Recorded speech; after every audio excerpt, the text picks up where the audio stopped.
ایران نے منگولوں کو میدان جنگ میں تو شکست نہیں دی، لیکن ثقافت اور سافٹ پاور کے میدان میں عبرتناک شکست دے دی۔ کچھ ہی دہائیوں کے بعد وہ ظالم منگول جنہوں نے ایران کو تباہ کیا تھا، وہ خود فارسی بولنے لگے، ایرانی لباس پہننے لگے، انہوں نے اسلام قبول کر لیا اور ایرانی وزراء سے حکومت چلانے کے طریقے سیکھنے لگے۔ ایران نے اپنے قاتلوں اور فاتحین کو ہی ایرانی بنا لیا تھا۔ وہ جانتے ہیں کہ تلوار سے ہاری ہوئی جنگ قلم اور کلچر سے کیسے جیتی جا سکتی ہے۔ زبان، ادب اور ثقافت کے ذریعے انہوں نے اپنی شناخت کو مرنے نہیں دیا، جبکہ انہیں مارنے والوں نے اپنی شناخت کو وہاں قتل ہوتے ہوئے دیکھا۔ اب ذرا آگے بڑھتے ہیں اور 20ویں صدی عیسوی کی طرف آتے ہیں، جہاں تیل کی دریافت ہوتی ہے۔ ایران ویسے تو خوش قسمت ہے، وہاں بہت تیل نکل آیا، لیکن وہی تیل ایران کے لیے عذاب بن گیا۔ 1901 میں ایک انگریز ولیم ڈی آرسی نے ایران کے کمزور بادشاہ سے ایک معاہدہ کیا، اور جب 1908 میں تیل نکل آیا تو برطانیہ کی نیت بدل گئی۔ اینگلو پرشین آئل کمپنی قائم ہوئی، جسے آج بھی بی پی کے نام سے یا برٹش پیٹرولیم کے نام سے دنیا جانتی ہے۔ معاہدہ اس طرح کا کیا گیا، یہ تو کھلی ڈکیتی تھی۔ ایرانی تیل کے منافع کا 84% حصہ برطانیہ لے جاتا تھا، اور 16% تھوڑا سا حصہ جو بچتا تھا وہ ایران کو ملتا تھا۔ برطانوی بحریہ ایران کے تیل پر پوری دنیا پر راج کر رہی تھی، اور ایران کے اپنے بچے بھوک سے مر رہے تھے۔ سن 1951 میں اس ظلم کے خلاف ایران میں ایک مرد مجاہد کھڑا ہوا۔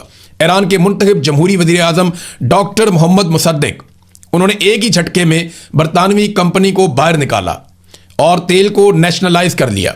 یہ مغرب کے منہ پہ ایک بڑا زوردار تماچا تھا۔ جب برطانیہ کو کوئی سمجھ نہیں آئی تو وہ امریکہ کے پاس گیا اور جھوٹا پروپیگنڈا کیا کہ مصدق روس کے ساتھ مل کر کمیونسٹ بن رہا ہے۔ سی آئی اے نے 1953 میں برطانیہ کی MI6 سے مل کر تاریخ کا سب سے شرمناک اور خفیہ آپریشن کیا، جسے آپریشن اجیکس کے نام سے آج بھی جانا جاتا ہے۔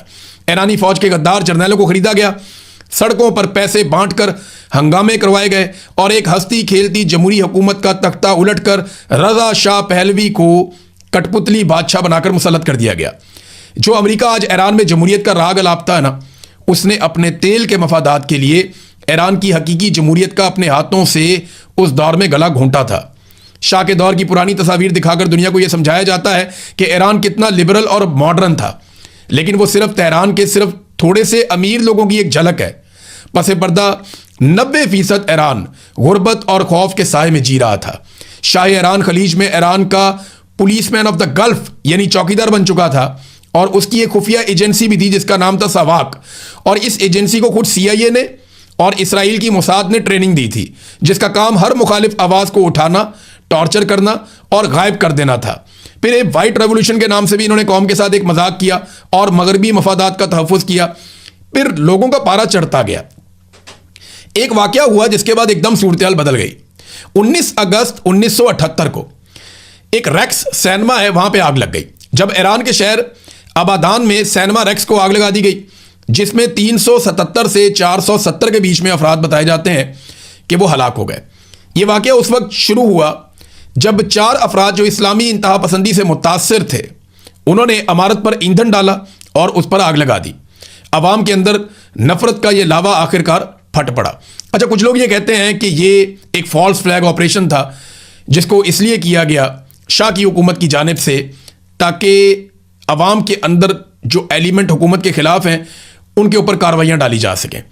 اب ہوا یہ کہ 16 جنوری 1979 کو پہلوی کو ایران چھوڑنا پڑ گیا۔ لوگ بہت غصے میں تھے اور احتجاج بڑھتا چلا جا رہا تھا، اور وہ جلا وطن ہو گیا، اپنے آپ ہی اپنا ملک چھوڑ کر چلا گیا، اور اپنی ذمہ داریاں ایران کے ریجنسی کونسل اور شاپور بختیار جو کہ اپوزیشن کا ایک وزیر اعظم تھا اس کے سپرد کر دیں۔